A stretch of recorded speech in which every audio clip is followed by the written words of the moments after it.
Olá, olá, aqui é o Alex Queiroz que está falando, pastor do Projeto Capital. Nós estamos em uma série de mensagens chamada Fundamentos e a gente está tratando de alguns assuntos que são fundamentais para a nossa igreja e para o nosso dia a dia, para o nosso relacionamento, né? E eu queria falar hoje sobre a ceia do Senhor e a importância dela. Se você está me ouvindo, eu queria te falar uma coisa. A minha expectativa é que ao final dessa mensagem você compreenda o significado da ceia do Senhor. E é lógico que a implicação disso é que você nunca mais celebre a ceia do Senhor da mesma forma, ok? Essa é a minha expectativa. E eu vou te falar uma coisa. No domingo passado, a gente pregou sobre isso aqui e nós celebramos a ceia juntos lá na Igreja Nova Capital, no Projeto Capital. E foi incrível. É incrível ver o que a ceia representa, o que a ceia significa. E é muito lindo ver o agir de Deus no nosso meio, especialmente assim, quando a gente faz algo com a compreensão correta do porquê que a gente faz o que faz. Então eu tenho essa expectativa e eu quero que você seja transformado por essa mensagem, ok? Eu queria começar te contando uma coisa.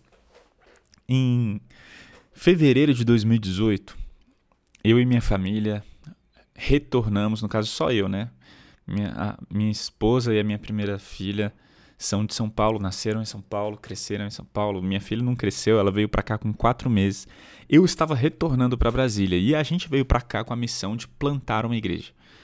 E eu vou falar uma coisa para vocês. Gente, que desafio! Começar uma igreja foi um dos maiores desafios da minha vida. E uma coisa que é muito interessante, né? Em alguns momentos, eu quase desisti. Eu quase joguei a toalha e falei, eu vou para outro desafio ministerial. Todo ministério, o ministério ele é repleto de desafios, mas eu quase virei e falei, eu não vou conseguir e não vai dar. E a minha esposa, ela fez uma coisa que foi muito importante em todo esse processo. Ela colocou na nossa geladeira um versículo. E ela colocou numa plaquinha bem grande. Então era fácil ler aquele versículo. E o versículo era Hebreus 6,10. Eu queria ler para você. Diz assim: Pois Deus não é injusto. Não se esquecerá de como trabalharam arduamente para Ele e lhe demonstraram seu amor ao cuidar do povo santo, como ainda fazem. Gente, eu me lembro algumas vezes em que eu estava muito desanimado e questionando muito se eu devia perseverar ou jogar a toalha sobre a plantação da igreja. E quando eu estava lá na cozinha e eu vi esse versículo, ele me trazia esperança, ele me lembrava, olha, Deus me trouxe para cá. Deus não vai esquecer do trabalho árduo, Ele está vendo. E o trabalho de cuidar do povo santo dEle. E esse versículo estava lá. E como era importante olhar, ler, para relembrar. Sabe por quê? Porque às vezes a gente esquece. Às vezes a gente olha para as circunstâncias e deixa de lembrar coisas que são fundamentais. E esse versículo ele me trazia à memória. Persevera, Alex. Deus te trouxe para cá. Ele está vendo seu trabalho. Não tome decisões baseadas nas circunstâncias. Olhe para Deus. Lembre-se do que Deus faz. Traga a memória. E se eu tivesse que resumir o que é a ceia do Senhor em uma palavra, eu diria que a ceia do Senhor é uma recordação. Recordação. É relembrar, é trazer à memória coisas que a gente sabe, mas que muitas vezes nós esquecemos. Por isso, nessa mensagem eu vou falar 5 coisas. O que a ceia do Senhor não é.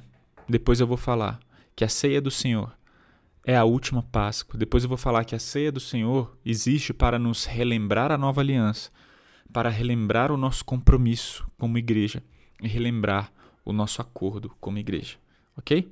Vou falar essas 5 coisas. Então, primeira coisa, o que a ceia do Senhor não é?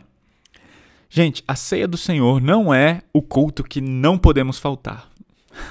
Eu não sei se você já viu isso, mas é muito engraçado, porque tem muitas pessoas que falam, não, se der eu vou no culto, se não der eu não vou, mas na ceia eu não vou. Então, por isso, muitas igrejas elas acabam divulgando assim, olha, nesse culto, tá lá no Instagram, nas redes sociais, nesse culto teremos a ceia. E tem pessoas que falam, eu não ia não, mas agora que vai ter ceia eu vou. Então tem muitas pessoas que acham, não posso faltar na ceia. Porque... Não, você tem que entender o que é a ceia, mas não é uma mera religiosidade, né? Que aliás é o segundo motivo. O que a ceia do Senhor não é? A segunda explicação. A ceia do Senhor não é um ritual religioso. Então assim, não é uma coisa... sem significado ou apenas uma coisa mecânica. Tem que ter, sabe? Tem muitas pessoas que encaram a ceia do Senhor dessa forma. Por que vocês celebram a ceia do Senhor? Porque tem que celebrar, né? Tem que celebrar. Jesus mandou celebrar, a gente vai lá e celebra. Não é isso. Quem faz isso, quem tem esse tipo de postura quando celebra a ceia, está fazendo da maneira errada. Não está fazendo com o coração que Deus queria que você tivesse. Não é um ritual religioso. Tá? Terceira coisa, a ceia do Senhor não é uma triagem espiritual. Tem muitas pessoas que celebram a ceia pensando, vamos ver se eu estou bem, vamos ver quem está mal, e fica analisando, né? Deixa eu ver se eu posso ou não, se eu sou digno ou não de tomar a ceia. A gente vai ver, inclusive, mais para frente, o que significa comer e beber indignamente. Então, a gente precisa entender. Gente, a ceia do Senhor não é uma triagem espiritual para ver como você está. Quarta coisa, a ceia do Senhor não é uma refeição comum. Como a gente come, não sei o quê, então tem um pãozinho e um vinho, não tem nada demais isso aí, é só... Não é uma refeição comum. Deus ordenou com um motivo e com um grande significado, ok? E quinta e última coisa, o que não é a ceia do Senhor? A ceia do Senhor não é um culto místico. Não existe misticismo na hora de celebrar a ceia. Aliás, ao longo da história da igreja, foi disseminada uma doutrina sobre a transubstanciação. Nossa, Alex, que palavra esquisita. O que isso significa? Muitas igrejas, especialmente as igrejas católicas, falavam que quando você ia celebrar a ceia, né, a hóstia, você colocava na boca, aquilo se transformava literalmente no corpo de Cristo. Nossa, isso é um significado errado. E aí é muito engraçado, porque algumas pessoas falavam, olha, você não pode morder, porque você tem que deixar derreter, porque senão você está mordendo o próprio corpo de Jesus. E, gente, não existe misticismo, ok? Por outro lado, não é uma coisa comum, mas é uma coisa de extremo significado, extremamente espiritual. Nós cremos que Cristo Jesus se faz presente espiritualmente no meio da ceia. Não é literal ali, o pão virou o corpo, né? Não. Nem consubstanciação também. Mas a gente crê na presença espiritual de Jesus enquanto celebramos a ceia. Então a gente acabou de ver o que a ceia não é. Agora vamos ver que a ceia do Senhor é a última Páscoa. A primeira ceia foi celebrada na última Páscoa. Eu queria primeiro que a gente lembrasse o que é a Páscoa. O que foi a Páscoa? Gente, e quando eu penso o que é a Páscoa, eu me lembro do Êxodo. A gente precisa mencionar qual foi a primeira Páscoa, né? Moisés foi levantado por Deus para tirar o povo da escravidão do Egito. Deus mandou pragas para que Faraó deixasse o povo ser liberto, para que deixasse o povo ir adorá-lo no deserto. Deus mandou 9 pragas, e depois das 9 pragas enviadas por Deus, mesmo assim, Faraó não deixou o povo de Israel sair do Egito. Então ele mandou a última praga. O que foi a última praga? Deus falou, olha, todos os filhos primogênitos vão morrer. E aqui um detalhe muito curioso. Quando ele falou isso, quando Deus falou que ia mandar essa praga, que praga? Matar todos os primogênitos. Ele não estava falando, todos os primogênitos do Egito vão morrer. Todos os egípcios, primogênitos egípcios vão morrer. Não, todos os primogênitos, inclusive os primogênitos do povo de Israel. Todos morreriam, contanto que matassem um cordeiro, pegassem o seu sangue e derramassem o sangue daquele cordeiro sacrificado pelos umbrais das portas, ok? Pelas batentes da porta. Então, olha só, a primeira Páscoa, o que foi a primeira Páscoa? Foi a compreensão de que a morte do cordeiro, através da morte do cordeiro, o primogênito seria salvo. Ou seja, era uma substituição. Quais eram os primogênitos que não eram mortos, que não foram mortos, no caso?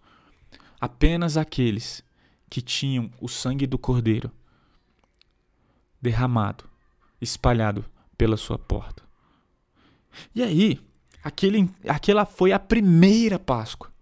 Foi a primeira Páscoa. E sabe o que é interessante? Porque isso era a festa da Páscoa. Mais para frente, todos os anos, o povo de Israel tinham que celebrar uma festa. Eles celebravam algumas festas, mas a festa mais importante do povo judeu era a festa da Páscoa. E o que eles faziam durante aquela festa?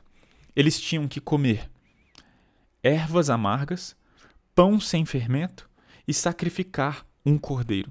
Mas sabe o que é mais interessante? Porque naquela festa, eles faziam aquilo na frente de todo mundo. De todo mundo. Inclusive das crianças. E aí eu quero que você imagine uma coisa muito maluca. Imagine eles no meio da festa e de repente eles param toda a festa para sacrificar um cordeiro. E as crianças olhando aquele sacrifício. E de repente pegam um cordeiro na frente de todo mundo, pegam uma faca, cortam o pescoço do cordeiro e começa a voar sangue para tudo que é lado. Imagina as crianças vendo aquela cena e puxando a roupa do pai, falando: papai, por que estão matando esse cordeiro? Por que estão fazendo isso? Imagina o pai explicando para o filho: é para nós lembrarmos o que o Senhor fez por nós quando saímos do Egito. Sabe o que é isso, filho? É a Páscoa. Nós éramos escravos na terra do Egito. E a morte passou para matar a todos os primogênitos.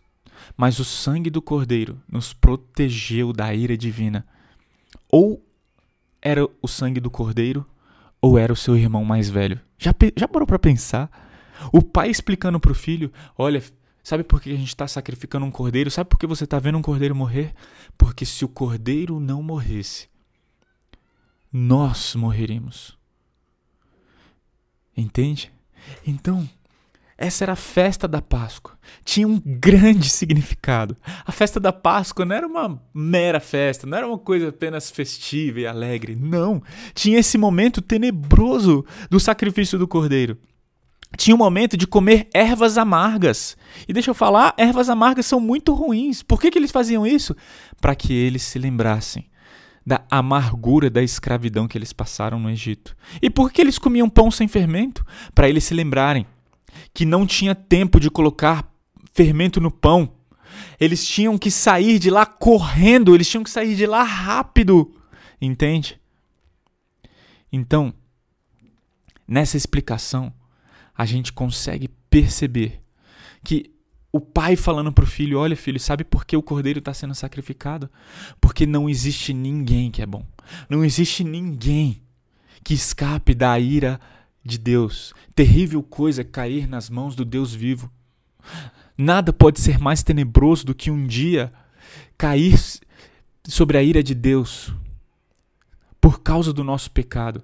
Por isso, eu fico imaginando um pai explicando durante a festa da Páscoa o significado de todas aquelas coisas para o seu filho. Era o pai falando para o filho: olha, deixa eu te falar uma coisa. Ter nascido no meio dos judeus não garante a sua salvação. Você precisa de sangue te protegendo. Entende? Sabe por quê, filho? Porque todos pecaram e afastados estão do padrão da glória de Deus. Tanto os judeus quanto os gentios estão debaixo do pecado. Por nascimento, eu e você estamos encrencados. Tanto nós quanto o faraó merecem a ira de Deus. Enquanto não reconhecermos que o destruidor pode nos pegar, não tomaremos a providência para colocar sangue sobre a nossa cabeça. Então pare de achar, meu filho, que você é essencialmente bom. Eu fico imaginando o pai explicando isso para os seus filhos. E é por isso que lá na Páscoa, quando eles sacrificaram o cordeiro tinha que ser um macho, um cordeiro sem defeito, e ele tinha que ser totalmente consumido. Por quê? Porque aquele cordeiro apontava para Cristo Jesus, um homem sem defeitos, que não tinha cometido pecado, que completou, que obedeceu perfeitamente. Nenhum de nós pode se qualificar para essa função. Se eu oferecer a minha vida ou a vida do meu filho, da minha filha, como sacrifício, ela é desqualificada, porque tinha que ser um sacrifício perfeito. E essa era a Páscoa de Jesus. E então, a gente precisa se lembrar que Jesus era judeu, e Jesus cumpriu todas as ordenanças judaicas. Jesus obedeceu às leis civis e Jesus obedeceu todas as leis cerimoniais. Ou seja, Jesus tinha que ser circuncidado, Jesus tinha que guardar o sábado, Maria teve que apresentar um sacrifício depois de dar à luz ao seu filho, entende? Todas as leis cerimoniais de purificação, Jesus teve que cumprir, porque ele viveu na antiga aliança. E olha só que interessante, isso é muito interessante a gente entender sobre a ceia do Senhor. Porque Jesus, quando ele ordenou a ceia, sabe quando ele ordenou a ceia? Na celebração da Páscoa. Lá em Lucas, capítulo 22, versículos 7 e 8, dizem assim: chegou o dia da festa dos pães sem fermento, da Páscoa, quando o cordeiro pascal era sacrificado. Eles iam sacrificar um cordeiro. E Jesus mandou Pedro e João, versículo 8, na frente e disse: vão e preparem a refeição da Páscoa, para que a comamos juntos. Aí versículos 19 e 20, a gente vê as palavras de Jesus na primeira celebração da ceia. Ele diz assim: Jesus tomou o pão e agradeceu a Deus. Depois partiu e deu aos discípulos, dizendo: este é o meu corpo entregue por vocês. Façam isto em memória de mim.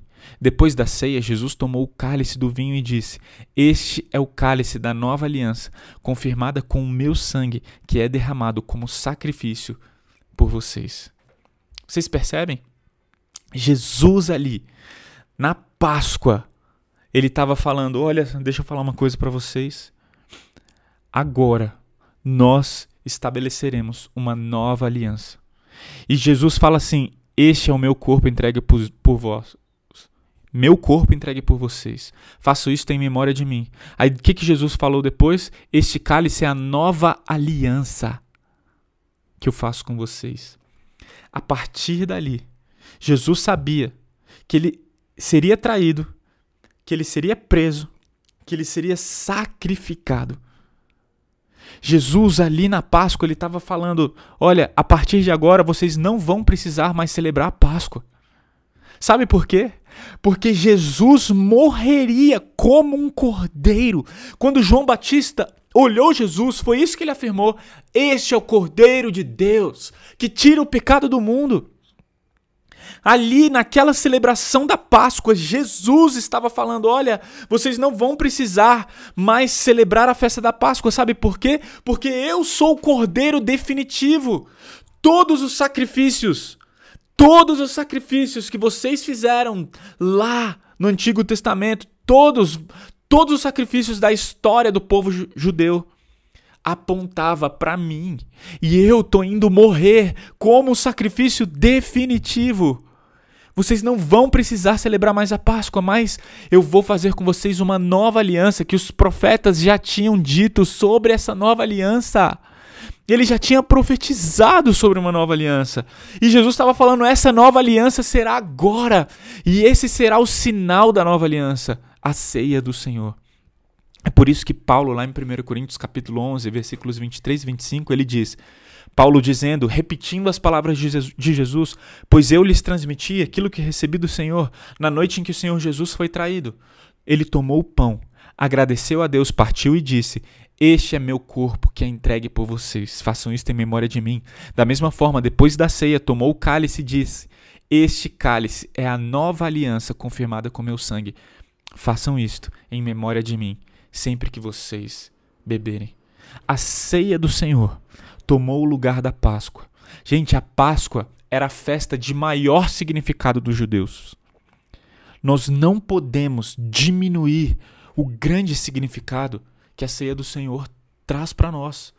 Da mesma forma que a festa da Páscoa era muito aguardada pelo povo judeu, nós precisamos aguardar o momento da ceia. Toda vez que a gente for celebrar a ceia do Senhor, a gente tem que lembrar, cara, isso é um momento de grande significado. A gente viu que a ceia não é, a gente viu que a ceia entrou no lugar da última Páscoa, toma um lugar, ela é a última Páscoa. E a gente vê que a ceia é para relembrar a nova aliança com Deus. Versículo 25 diz, este cálice é a nova aliança, confirmada com o meu sangue. Olha só, deixa eu explicar uma coisa para você. Deus fez várias alianças com o seu povo ao longo da história. Deus fez uma aliança com Noé, que é chamada de aliança noética. Existia um sinal daquela aliança. Sabe qual era o sinal da aliança com Noé? O arco-íris. Aquele era o sinal de Deus falando, olha, para toda a criação, eu nunca mais vou destruir a terra novamente desse jeito que eu destruí. Aí depois Deus fez uma aliança com Abraão. E na aliança abraâmica existia um sinal, a circuncisão. Esse era o sinal que consagrava a descendência de Abraão como possessão especial de Deus. Então Deus faz uma aliança também com Moisés. E todas essas alianças estão na Bíblia, tem referência, né? A aliança de Noé está lá em Gênesis capítulo 9, a aliança com Abraão está lá em Gênesis 17. E aí vem Êxodo 31, Deus fazendo uma aliança com Moisés. E sabe qual era o sinal da aliança feita com Moisés? O sábado. Então, olha, Deus falando, Israel participa do descanso do próprio Deus para lembrar de quem ele é. E ele é quem santifica o povo. Então, Deus promete uma nova aliança com o seu povo. Deus promete uma aliança para cada um de nós. Qual era o sinal dessa aliança? A ceia do Senhor. Assim como a aliança feita com Abraão precisava circuncidar as pessoas, ou seja, olha, você quer fazer parte da aliança com Abraão, você precisa ser circuncidado. Olha, você quer fazer parte da aliança feita com Moisés, você precisa guardar o sábado. Você quer fazer parte da aliança de Deus com seu povo, que vigora hoje, nós estamos vivendo o tempo da nova aliança, o que precisamos fazer? Celebrar a ceia do Senhor. Porque é isso que está escrito lá, este cálice é a nova aliança, é o sinal da minha aliança com vocês. E a nova aliança é inaugurada pelo sacrifício eficaz de Jesus. E o autor de Hebreus explica isso no capítulo 9. Olha o que diz versículos 11 e 12. Diz assim, Cristo se tornou o sumo sacerdote de todos os benefícios agora presentes. Com seu próprio sangue, não com o sangue de bodes e bezerros. Entrou no lugar santíssimo de uma vez por todas e garantiu a redenção eterna. Ou seja, o autor de Hebreus, ele explica uma coisa muito importante. Olha, Jesus, a gente não precisa agora de pessoas mediando o nosso relacionamento com Deus. Antigamente, eles precisavam de um sacerdote oferecendo sacrifícios e só o sacerdote poderia oferecer sacrifício, mas Jesus é esse sumo sacerdote, ou seja, o sacerdote que está acima de todos. E ele, Jesus, ele com o seu próprio sangue, não com o derramamento de sangue de bodes e bezerros, ele entrou no santo lugar e de uma vez por todas garantiu a redenção eterna eterna. Não precisamos mais oferecer sacrifício. É por isso que hoje, quando você vai celebrar a Deus, quando você vai cultuar a Deus com a sua igreja local, ninguém precisa levar lá um cordeiro e sacrificá-lo. Por quê? Porque Jesus foi o cordeiro que garantiu de uma vez por todas a nossa redenção. Versículo 14 e 15 diz: pois pelo poder do Espírito eterno, Cristo ofereceu a si mesmo a Deus como sacrifício perfeito.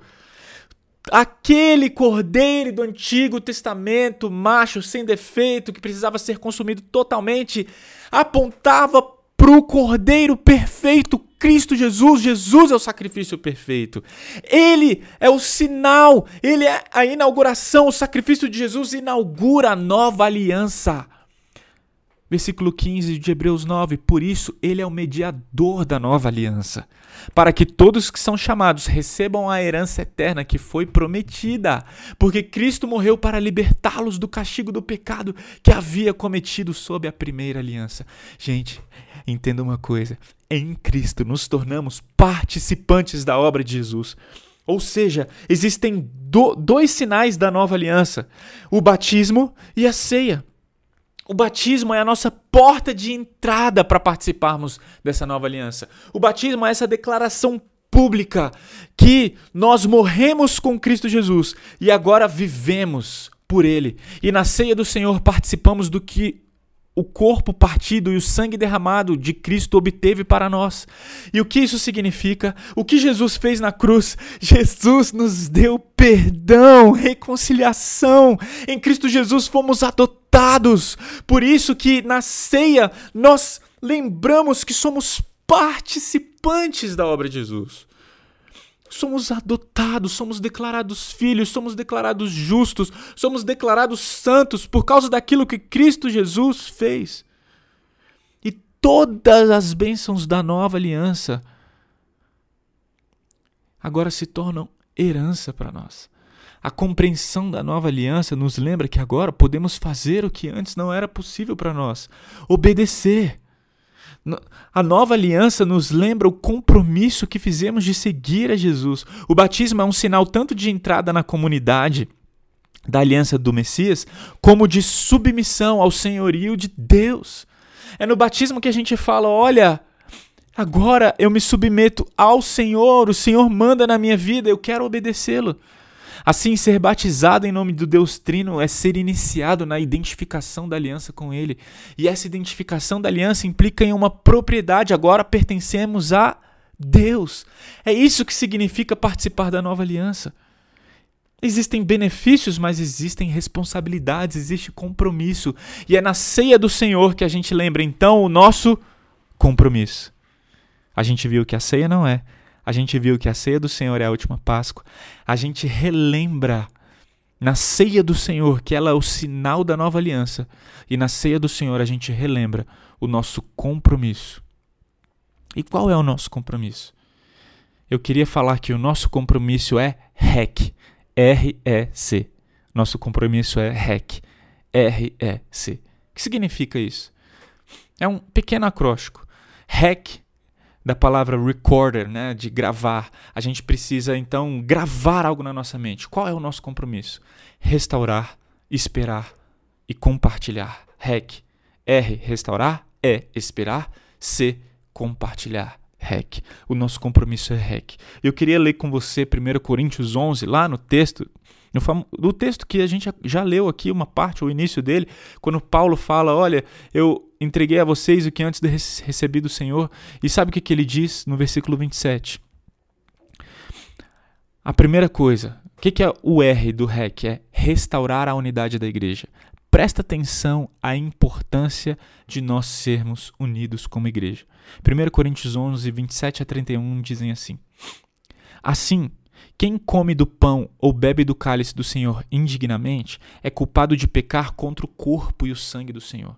Portanto, examinem-se antes de comer do pão e beber do cálice, pois se comem do pão ou bebem do cálice sem honrar o corpo de Cristo, comem e bebem julgamento contra si mesmos. Por isso, muitos de vocês estão fracos e doentes, e há alguns que até morreram. Se examinássemos a nós mesmos, não seríamos julgados dessa maneira. Sabe o que estava acontecendo na igreja de Corinto? A igreja de Corinto era a igreja de Jesus. Era uma igreja que cometia vários erros.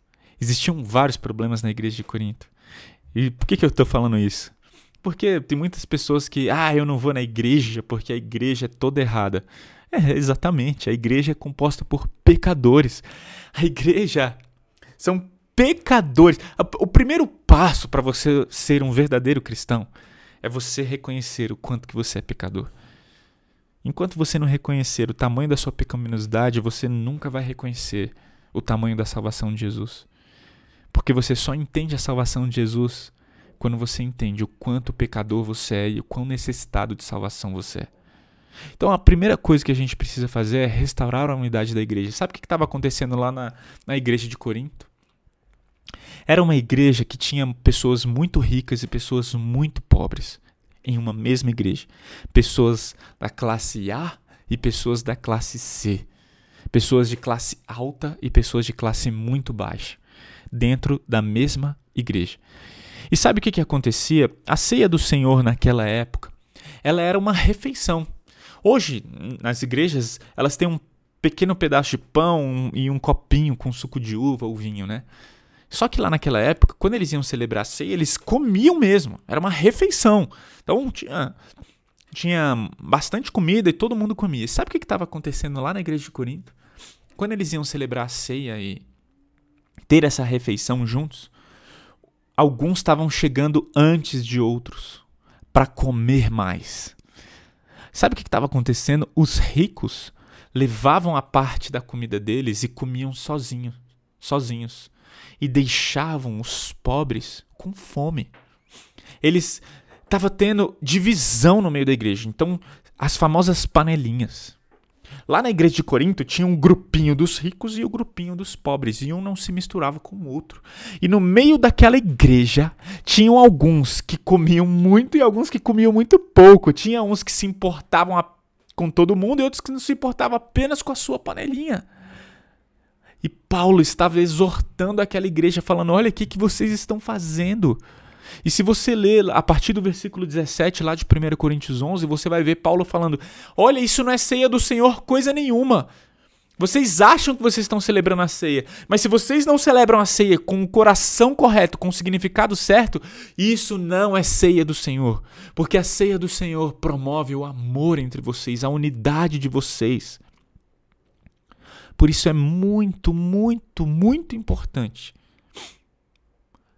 preservar a unidade da igreja, restaurar a unidade que porventura seja quebrada. E lá no versículo 27, então Paulo fala, olha, quem come o pão, bebe do cálice do Senhor indignamente é culpado de pecar contra a igreja. Entende isso? Então comer e beber indignamente não é virar e falar, eu pequei essa semana, ai meu Deus, e agora? Eu pequei essa semana, eu não posso ceiar.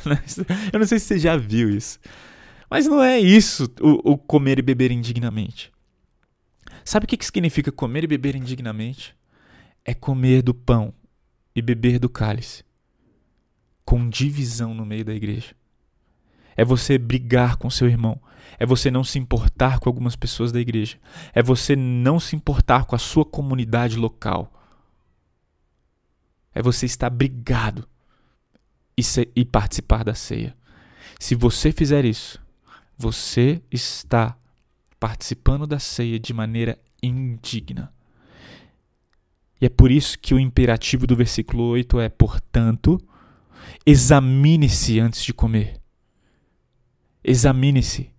Que exame nós devemos fazer? A gente deve pensar, será que eu estou brigado com alguém? Será que eu amo todas as pessoas dessa comunidade? Será que tem alguém que eu preciso conversar? Será que eu estou brigado com a minha esposa? É engraçado, né? Às vezes a pessoa está brigada dentro de casa. Será que eu estou brigado com meu marido e vai participar da ceia? Isso está errado. Será que eu tô brigado com meu filho e vou participar da ceia? Deixa eu te falar uma coisa. Eu entendo que o beber indignamente aqui, participar indignamente e o examinar-se a si mesmo, nos leva a uma implicação. Se na hora da ceia você tiver brigado com alguém, antes de cear, vai lá. Vá até a pessoa e converse com ela e fala: me perdoa.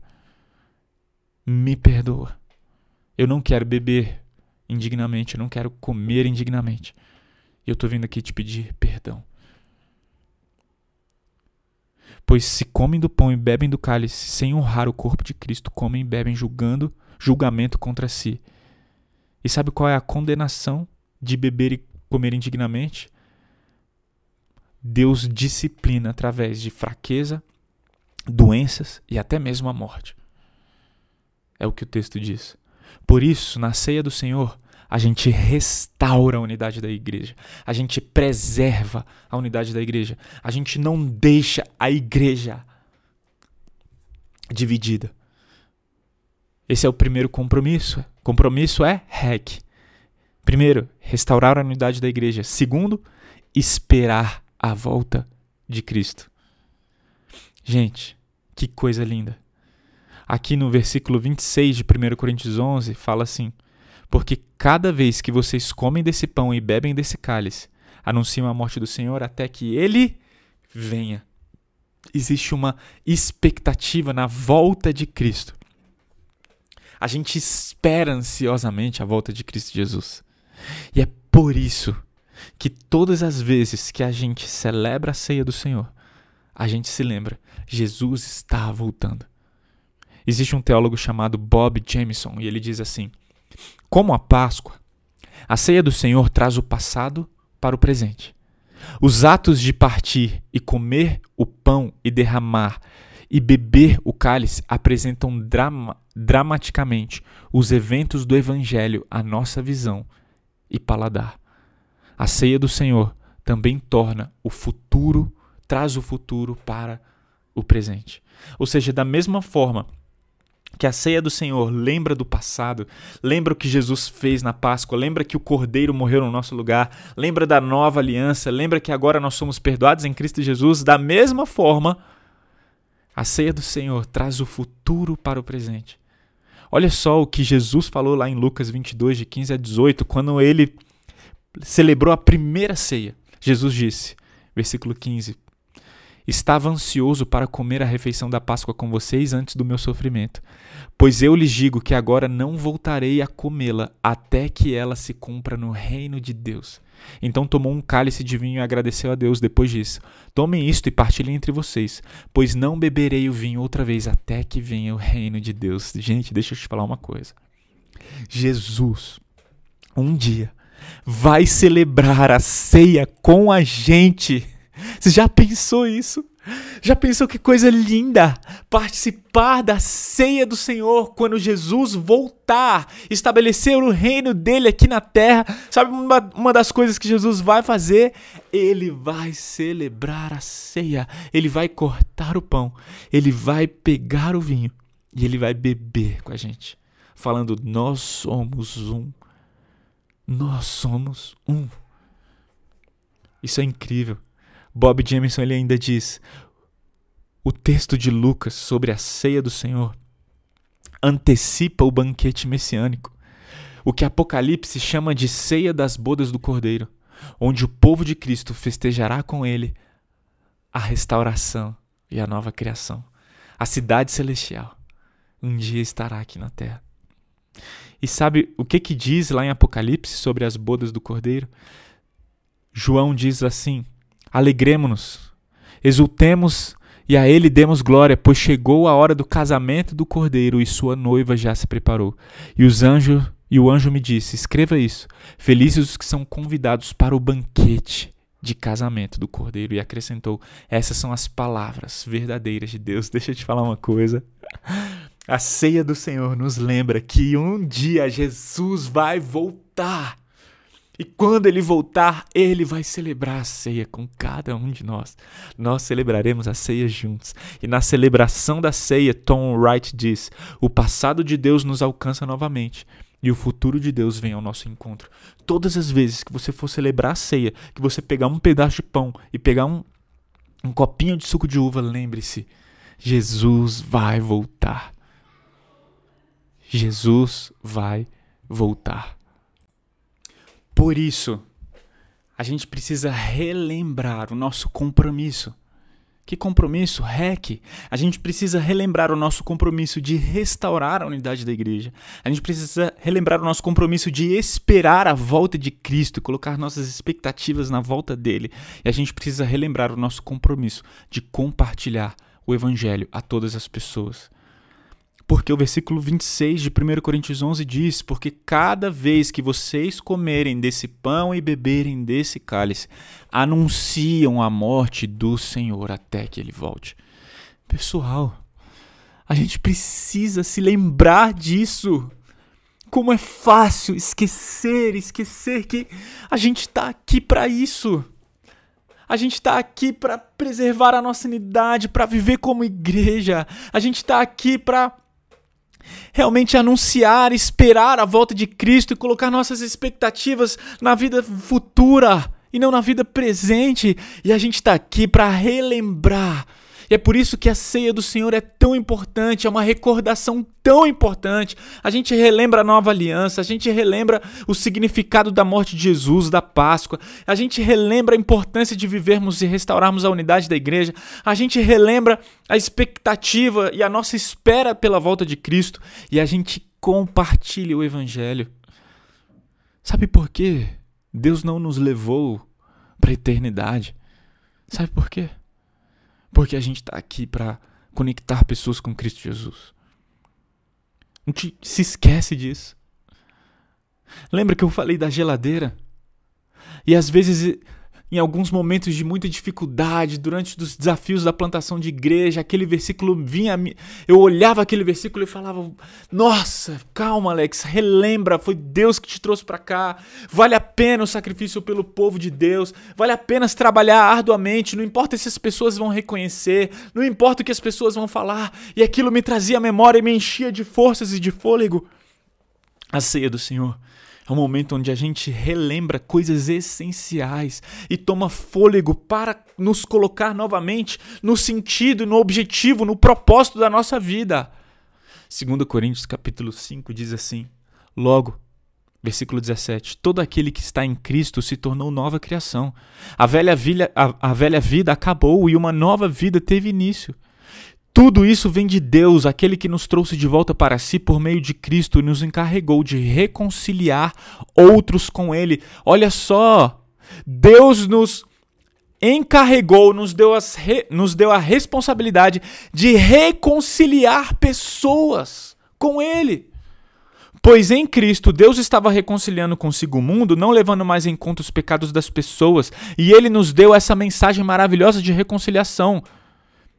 Nós temos a mensagem que reconcilia pessoas com Deus. Agora, portanto, somos embaixadores de Cristo. Deus faz seu apelo por nosso intermédio. Falamos em nome de Cristo quando dizemos: reconciliem-se com Deus. Eu e você, que somos igreja, que fomos batizados, que fazemos parte da nova aliança, que fomos conectados com Cristo Jesus, que recebemos toda a herança de Deus em Cristo Jesus, temos a responsabilidade de compartilhar o evangelho para que pessoas possam ser reconciliadas com Deus. É para isso que eu e você estamos aqui, a gente precisa se lembrar disso. Amanhã, quando você acordar, você precisa se lembrar, o meu trabalho não é para botar dinheiro dentro de casa, isso é secundário. O primário é: eu preciso lá ser luz do mundo, sal da terra. Eu preciso ir lá fazer diferença, eu preciso ir lá e me relacionar com pessoas para conectar, reconciliar pessoas com Deus. Sabe, a vida não é sobre viagens que a gente faz, não é sobre posses que a gente tem. A gente precisa se lembrar disso, e é na ceia do Senhor que a gente relembra isso, que a gente relembra o que Jesus fez por nós, que Jesus é o Cordeiro de Deus que tira o pecado do mundo. É na ceia do Senhor que a gente lembra que nós somos herdeiros e nós recebemos em Cristo Jesus toda a herança que Jesus comprou para nós. Um dia estaremos diante de Deus. Um dia viveremos eternamente em sua presença. Precisamos relembrar isso, precisamos nos encher de esperança. Na ceia do Senhor, a gente lembra o passado, o que Cristo fez, e a gente lembra o futuro, traz o futuro para o presente, lembrando: um dia Deus vai restaurar todas as coisas, eu não preciso temer, eu não preciso me entristecer, eu não preciso colocar minhas expectativas no aqui e agora. Cristo é minha herança e eu preciso lembrar: eu quero reconectar pessoas com Deus. Todas as vezes que você pegar um pedaço de pão e um copo de vinho, lembre-se de uma coisa. Lembre-se que Jesus era uma criança que viu ano após ano o seu pai, José, sacrificar um cordeiro na festa da Páscoa. Imagina Jesus perguntando: papai, o que é isso? Imagina José respondendo: é a Páscoa do Senhor, meu filho. É para a gente lembrar que o nosso povo um dia era escravo no Egito. Mas sabe de uma coisa? Nós não morremos porque o cordeiro foi morto. Mas sabe de uma coisa? Jesus ouviu isso do seu pai. E ele tinha, em algum momento, a compreensão de que ele era esse cordeiro. Imagina Jesus celebrando a última Páscoa de todos os tempos. Naquele dia em que Jesus estava comendo pão e bebendo do vinho com seus discípulos antes de ser crucificado, ele substituiu a Páscoa do Senhor pela ceia do Senhor. Jesus pegou um pão asmo, um pão sem fermento e disse: esse é o meu corpo. Pegou o vinho e disse: esse é o meu sangue. Nós não precisamos mais celebrar a Páscoa. Sabe por quê? Porque eu vou morrer. Imagina Jesus, todas as vezes que você tiver com um pedaço de pão e um copo de suco de uva na sua mão, lembre-se, Jesus falando: nós nunca mais celebraremos a Páscoa, porque eu sou o Cordeiro definitivo. E agora a gente vai celebrar a ceia. Agora você não vai mais sacrificar cordeiro, você vai pegar um pedaço de pão e um copo de suco de uva. E eu desejo que as crianças perguntem para os seus pais: papai, o que é isso na sua mão? Por que você tem um pedaço de pão e um copinho de suco de uva? O que vocês estão fazendo? E eu desejo que você explique para os seus filhos: sabe o que é isso, meu filho? Isso representa o corpo de Jesus, que foi partido por mim e por você na cruz. O cálice representa o sangue de Jesus, meu filho, que foi derramado por mim e por você. A gente faz isso para a gente se lembrar, para a gente recordar. Naquela noite, a morte passou para cobrar o que lhe era devido. Imagina a criança perguntando: papai, por que Jesus teve que morrer? E você respondendo: ou era Jesus, ou era você, meu filho. Por quê, papai? Porque Deus é justo. Ele precisa condenar o pecado adequadamente. Mas papai, Deus não é amor? Sim, meu filho. E é por isso que ele substituiu a nossa morte e matou o filho dele no nosso lugar. Imagina seu filho falando: mas Jesus nunca pecou, ele nunca fez nada de errado. E você tendo que falar: exato, meu filho. Mas Deus satisfez sua justa ira em Jesus. Deus nos protegeu da morte com seu filho. A ira que era para cair sobre nós, caiu sobre o seu filho. Por isso Jesus teve que morrer. Mas lembre-se, meu filho, Jesus não ficou morto. Ele venceu a morte, ele ressurgiu da morte. E ele nos protege inclusive da morte, meu filho. Não apenas para nos substituir na cruz, mas para vencer a morte. O maior inimigo de todos, a morte, foi vencido quando Jesus levantou do sepulcro ao terceiro dia, meu filho.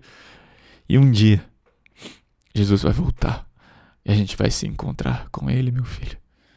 Aquele que foi esmagado e moído por causa dos nossos pecados. O Cordeiro vive e ele vai voltar como um leão e ele vai governar sobre essa terra. Todas as vezes que você pegar um pedaço de pão, um copinho de suco de uva. Lembre-se da nova aliança. Lembre-se da Páscoa. Lembre-se de restaurar a unidade da igreja.